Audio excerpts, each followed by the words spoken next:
ayat 1 dan 2.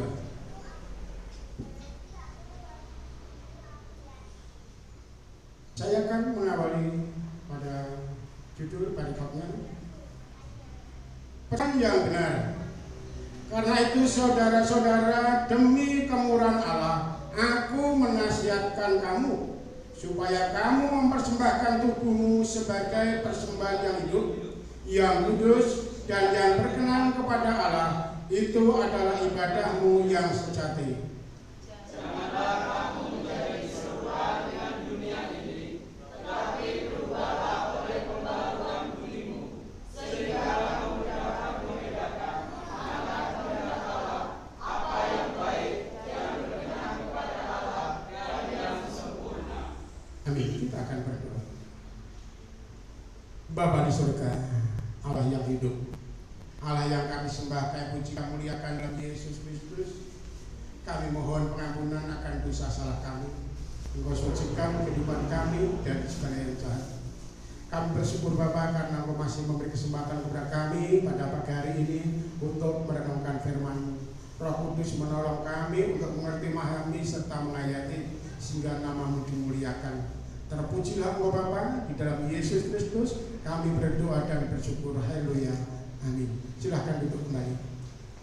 Bapak Ibu Saudara yang dikasihi oleh Tuhan Yesus Kristus, sebagai orang tua tidak henti-hentinya memberikan nasihat kepada anak-anaknya dengan nasihat-nasihat yang akan membawa masa depan anak-anak lebih baik, lebih cerah, lebih sukses di dalam kehidupannya. Bahkan orang-orang yang namanya itu pencuri, perampok, penipu, koruptor juga memberikan nasihat anak-anaknya, nasihat-nasihat yang baik, bukan nasihat yang buruk. Lendok sok kowe dadi pencuri ya, lendok kowe sok dadi perampok ya, dadi penipu ya, dadi koruptor ya, tidak. Tetapi lendok kowe sok dadi dokter ya, kowe sok dadi guru ya, kowe sok dadi polisi, dadi tentara, dadi pengusaha sukses. Tentu nasihat-nasihatnya, pesan-pesannya yang baik-baik. Nah, Bapak Ibu Saudara yang dikasihi oleh Tuhan Yesus Kristus,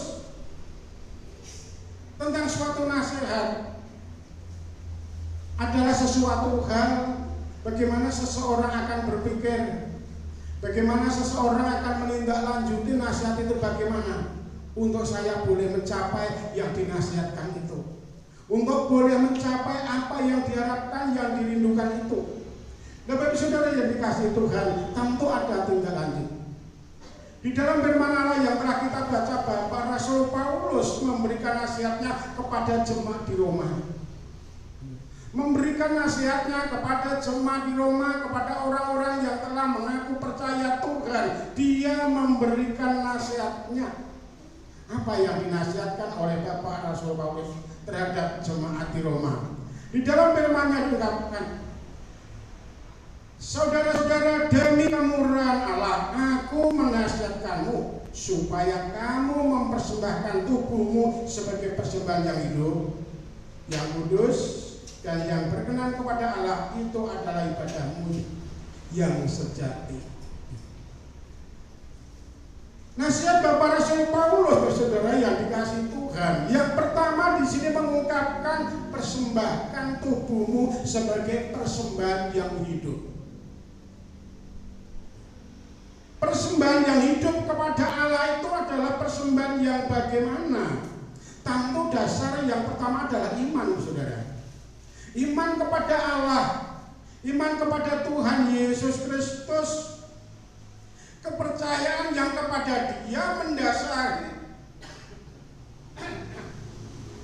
Iman yang kepada Dia mendasari untuk mempersembahkan tubuhnya sebagai persembahan yang hidup kepada Allah. Persembahan yang penuh kepada Allah untuk dapat menyukakan, dapat menyenangkan hati Allah. Bapak Ibu Saudara yang dikasihi Tuhan Yesus Kristus, saya harap sekarang tidak ada. Namun di sana yaitu ada jemaat yang telah memasang dengan dibuntel plastik, ditempelkan di ruang meeting di sana. ruang pengumuman, yaitu aku akan berikan yang terbaik. Nah, bagi saudara yang dikasih Tuhan, bagaimana seandainya kata suatu persembahan kepada Allah, mungkin materi, uang, uangnya sudah koklok, untuk beli sembako, untuk beli bensin saja harus diselipkan di tengah karena nggak sampai nanti kalau ditolak, kalau nggak mau. Oh, ini uangnya sudah terpotong, sudah hilang sebagian. Oh, sehingga harus diselipkan di jalan. Oh, uangnya sobek dan lain sebagainya. Ini adalah persembahan yang tidak baik. Persembahan yang tidak menyenangkan hati Tuhan. Sedangkan seandainya kata kita mau berbelanja saja mungkin uang-uang yang baik, apalagi mau jagung, pasti dipilihkan yang sering mungkin. Untuk Tuhan kau persembahan yang kau kelok, untuk Tuhan kau persembahan yang sudah hilang nomornya, untuk Tuhan kau uang yang sobek. Apakah menyenangkan hatinya? Apakah menyenangkan hati Tuhan? Kan tidak. Mengecewakan, saudara. Mengecewakan. Untuk dapat menyenangkan hati Tuhan, ya pilihkan yang luar biasa, pilihkan yang masih sering-sering, yang masih bagus. Pak, tidak ada yang sering, tetapi lebih bagus dari yang lain. Lebih baik dipersembahkan. Nah, Bapak Ibu Saudara yang dikasih oleh Tuhan Yesus Kristus, sekarang tentang persembahan tubuh yang hidup kepada Allah. Dasarnya adalah iman kita kepada Tuhan. Kita memiliki iman, kita memiliki kepercayaan kepada Allah kita. Maka di dalam Markus 12 ayat yang ke-30, kasihlah Tuhan Allahmu dengan segenap hatimu, dengan segenap jiwamu, dengan segenap akal budimu, dan dengan segenap kekuatanmu. Sudah seluruh tubuh dipersembahkan kepada Allah untuk kemuliaan Tuhan, untuk keagungan Tuhan. Apapun yang dikerjakan, apapun yang dilakukan untuk kemuliaan namanya dimanapun. Jadi bahwa mempersembahkan tubuh untuk menyenangkan hati Tuhan bukan hanya saat kita beribadah. Kalau kemarin minggu pendeta muda Kris menyampaikan bagaimanakah kita harus melayani Tuhan di dalam rumah tangga antara suami istri, saling melayani, saling membantu, saling menolong, kerjasama yang baik. Mungkin sekarang sudah mempraktekkan semua kan? Saya percaya sudah, karena firman Tuhan mengungkapkan seperti itu. Supaya semuanya sehat, semuanya kuat. Wah, tuanya sama-sama tua, tidak jelek ya. Loh, memang usianya sudah selisih. Bapak Saudara yang dikasih oleh Tuhan Yesus Kristus. Dari sini, ya, di dalam firman, segenap hati kita hanya untuk Tuhan, jiwa kita hanya untuk Tuhan, akal budi kita hanya untuk Tuhan, kekuatan kita hanya untuk Tuhan. Jadi untuk menyenangkan hati Dia. Alasannya apa? 1 Korintus 6:20 di sana sebagai suatu alasan. Kamu telah dibeli dari harganya lunas dibayar. Muliakanlah Tuhan, muliakan Allah dengan tubuhmu. Kamu tidak dibeli harganya lunas dibayar dengan apa? Darah Kristus. Bapak Rasul Paulus di dalam ayat yang kedua mengungkapkan yang demikian. Janganlah kamu menjadi serupa dengan dunia ini, tetapi berubahlah oleh pembaruan budimu. Bagaimana cara kita berpikir, memikirkan perkara-perkara yang positif untuk kemuliaan nama Dia, untuk menyenangkan hati Dia, untuk hidup menjadi berkat bagi yang lain di mana kita berada. Bapak Ibu Saudara yang dikasihi Tuhan, mungkin orang berpikir, nek gelem yo ngene, nek gelem yo ngene. Sudah masuk di dalam Kristus tetapi mempunyai suatu pemikiran yang seperti itu. Nek gelem yo ngene, nek gelem ngene, namanya belum mengalami pembaruan. Jadi berpikir yang positif, bagaimanakah Allah berkenan? Bagaimana Allah kehendaki? Bagaimanalah aku ini dapat menyenangkan hati Dia melalui kehidupanku? Tunjukkan iman, kesetiaan, ketaatan kepadanya. Tunjukkan iman, kesetiaan, ketaatan kepadanya di dalam setiap kehidupannya. Jadi berpikir yang positif untuk kemuliaan Tuhan, untuk keagungan Tuhan. Bukan untuk menyenangkan hati diri pribadi, tetapi hanya untuk kemuliaan namanya. Bapak Ibu Saudara yang dikasihi oleh Tuhan Yesus Kristus, di dalam setiap kehidupan anak-anak Allah, umat Tuhan yang telah percaya kepada Allah, mungkin di sini banyak yang belum masuk di dalam pembaruan itu, sehingga masih dalam suatu kehidupan lama, masih pengaruh-pengaruh dunia yang ada dalam hidupnya. Bapak Rasul Paul, jangan kamu menjadi serupa dengan dunia ini, tetapi berubahlah. Jadi memasuki kehidupan yang baru di dalam Tuhan. Berubah oleh pembaruan budimu, cara berpikirnya.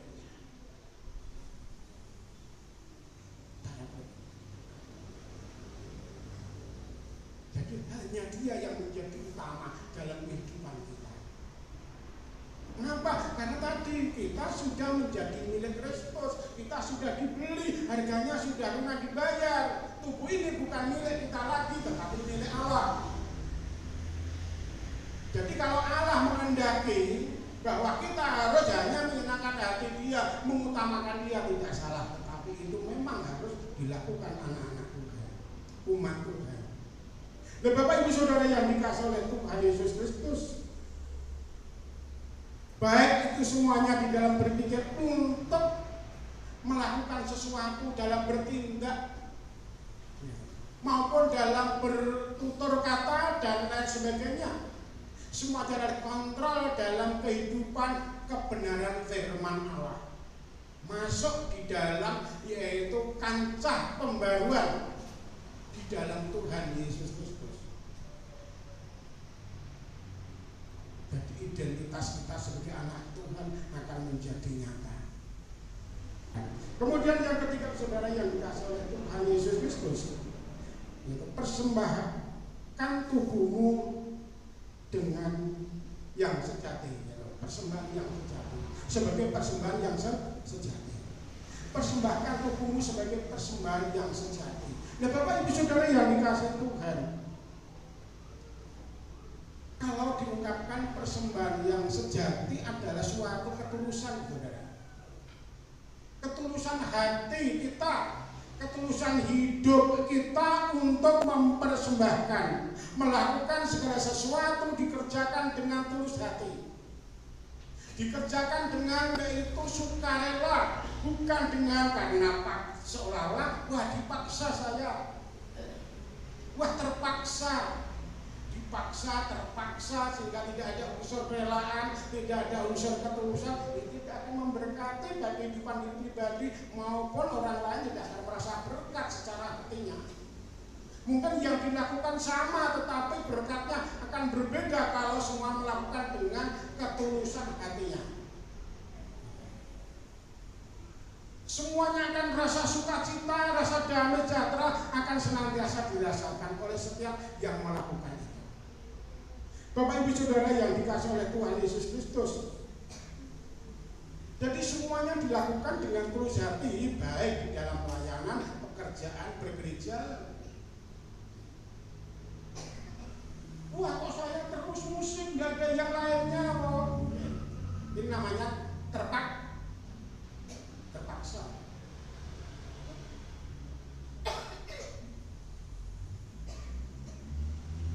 Padahal itu karunia. Jadi menempatkan karunia, melakukan karunia yang dimiliki dengan tulus hati, dengan senang hati.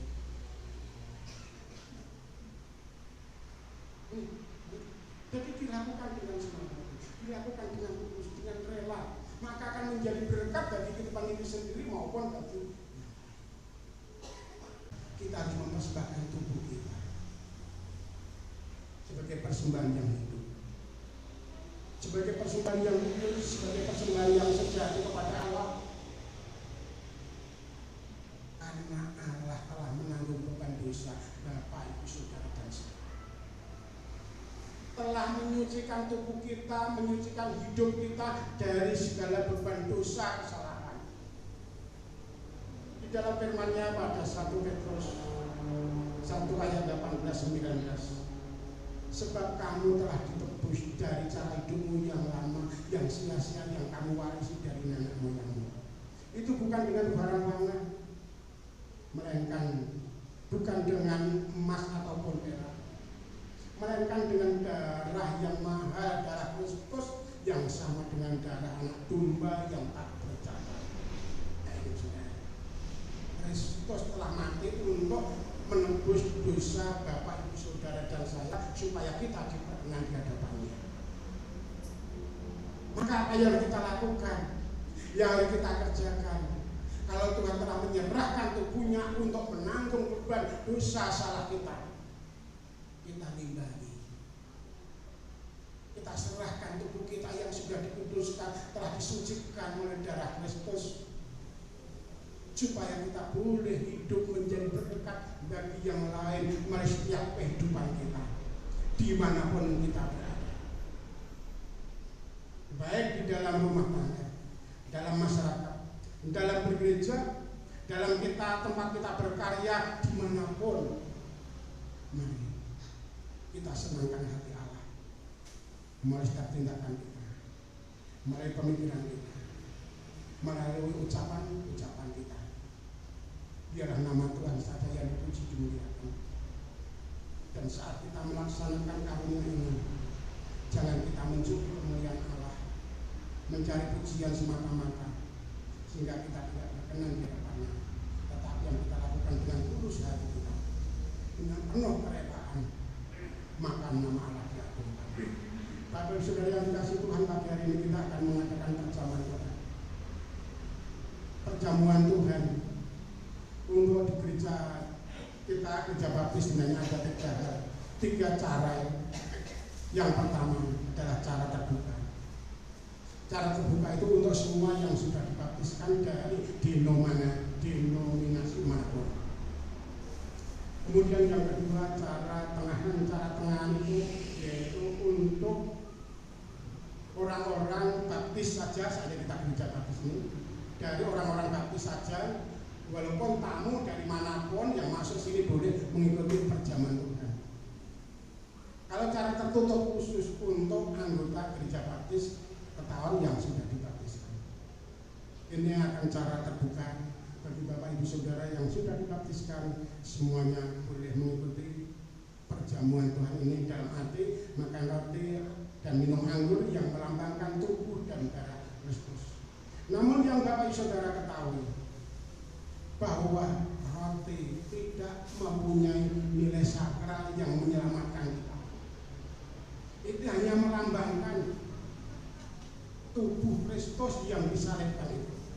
Demikian anggur yang kita minum tidak mempunyai nilai sakral yang menyucikan hidup kita dari dosa kita, enggak. Menyelamatkan kita, enggak. Itu karena hanya lambang anggur itu, melambangkan akan darah Kristus yang telah tercurah itu. Yang menyelamatkan apa? Yang menyelamatkan adalah iman dan ketaatan kita kepada Tuhan. Iman ketaatan kita kepada Tuhan. Walaupun kita setiap minggu mengikuti perjamuan Tuhan, tetapi hidup kita hidup duniawi, tidak pernah mengikuti firman Tuhan, yang kita tidak akan pernah terselamatkan karena kita tidak taat kepadanya. Tetapi bagaimana Pak kalau kita tidak mengikuti perjamuan Tuhan? Saya sudah percaya, saya dibaptis, itu tidak menghargai perintah Tuhan, tidak menghormati perintah Tuhan. Jadi lakukanlah apa yang dimau Tuhan, sehingga kita dapat menyenangkan hati Tuhan. Amin, saudara. Mari kita akan berdoa lebih dahulu. Bapa di surga, kami bersyukur kepada-Mu Tuhan. Engkau memberkati kami dengan sebagian kecil dari firman-Mu. Kiranya firman-Mu akan mengokohkan, menguatkan iman kami, menjadikan kami akan lebih setia, lebih taat, akan lebih patuh kepada Engkau sampai Engkau datang yang kedua kali. Kami akan mengikuti perjamuan Tuhan pada pagi hari ini, Bapak.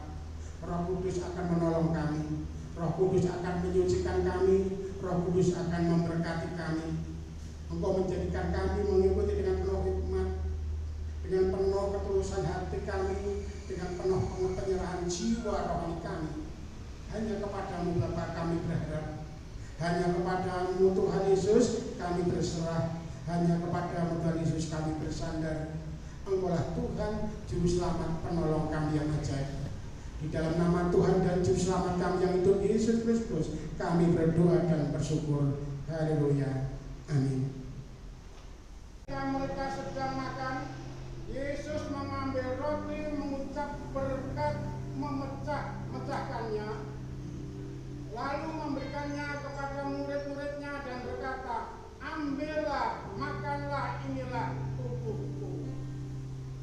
Bapak Ibu Saudara yang dikasihi Tuhan, roti ini adalah melambangkan akan tubuh Kristus Yesus yang telah disalibkan untuk menanggung dosa Bapak Ibu Saudara. Roti ini tidak mulai nilai sakral yang menyelamatkan kita, tetapi iman dan kesetiaan kita yang menyelamatkan kita.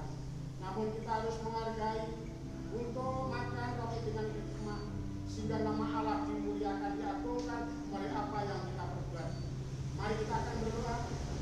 Bapa yang di surga, kami bersyukur atas kasih-Mu Tuhan yang telah mati untuk kami. Kami akan mengingat, mengenang akan pengorbanan-Mu. Dengan roti ini Bapa, sebagai lambang akan tubuh-Mu, berkatilah sehingga memberikan kesehatan bagi kami dan mengokohkan iman kami, karena kami adalah anak-anak-Mu. Terima kasih Bapa, di dalam Yesus Kristus kami berdoa dan mengucap syukur. Haleluya. Amin. Mari kita akan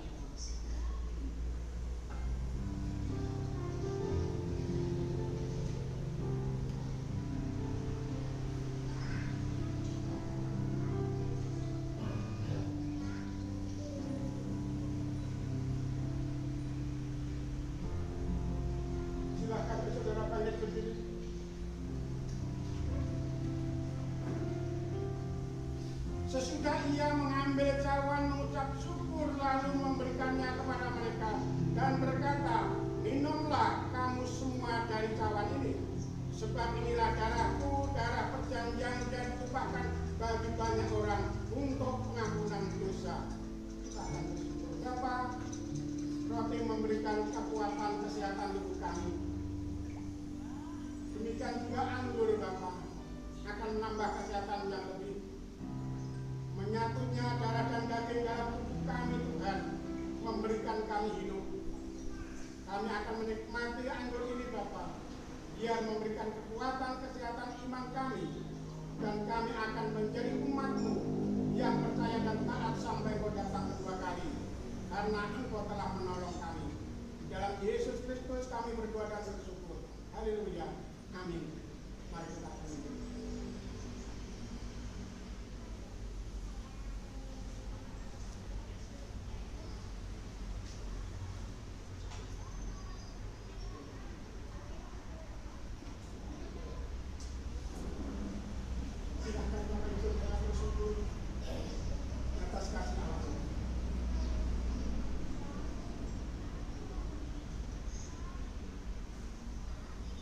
Kami bersyukur karena telah memberkati kami mengikuti perjamuan Tuhan pada saat ini. Kami yakin roti dan anggur memberi kesehatan, kekuatan bagi kami, bahkan menyembuhkan yang sedang terganggu kesehatannya, memulihkan kami semuanya dengan sehat walafiat bagi di balik jiwa rohani tubuh jasmani kami. Dalam nama Yesus kami berdoa. Haleluya. Amin. Silakan.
kami bersyukur kepada Engkau karena Engkau telah memberkati ibadah kami di pagi hari ini ya Tuhan, baik di dalam ibadah maupun perjamuan Tuhan. Engkau telah menolong dan berkati kami. Namun jika ada perkara-perkara yang tidak berkenan di hati-Mu, apa yang kami lakukan, apa yang kami perbuat di tempat ini dalam ibadah ini, kami mohon pengampunan. Kerinduan kami hanya untuk kemuliaan nama-Mu. Bapa yang di surga, jadikanlah kami Bapa alat kemuliaan-Mu dalam hidup ini. Jadikanlah kami garam terang saksi-Mu di mana kami berada, baik di tengah-tengah keluarga, masyarakat, tempat berkarya, menuntut ilmu, bahkan dalam perjalanan maupun di dalam bergereja, biar kami saling memberkati satu sama lain. Terpujilah Engkau Bapa. Sebentar kami akan meninggalkan tempat ini, akan pulang ke rumah kami masing-masing, baik yang dekat maupun jauh.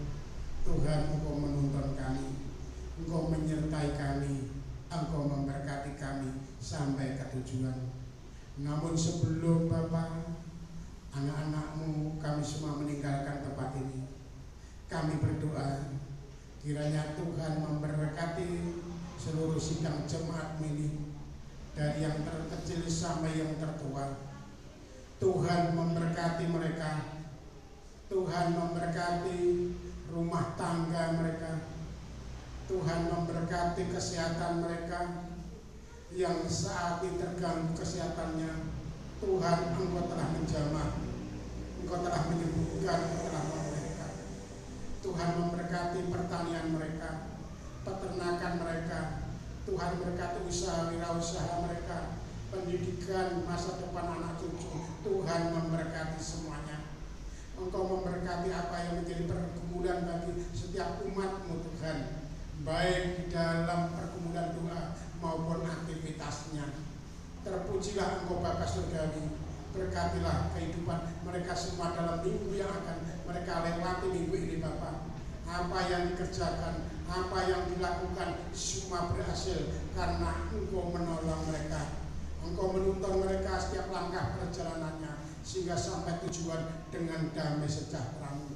Terpujilah Engkau Bapa Surgawi. Kami percaya Tuhan, Engkau telah memberkati Bapak Ibu Saudara, anak cucu semuanya dengan kasih karunia, damai sejahtera dan pertolongan penghiburan Roh Kudus menyertai Bapak Ibu Saudara dari saat ini sampai selama-lamanya. Pulanglah saudara dengan sukacita dan sejahtera yang dari Tuhan Yesus Kristus. Yang percaya katakan amin.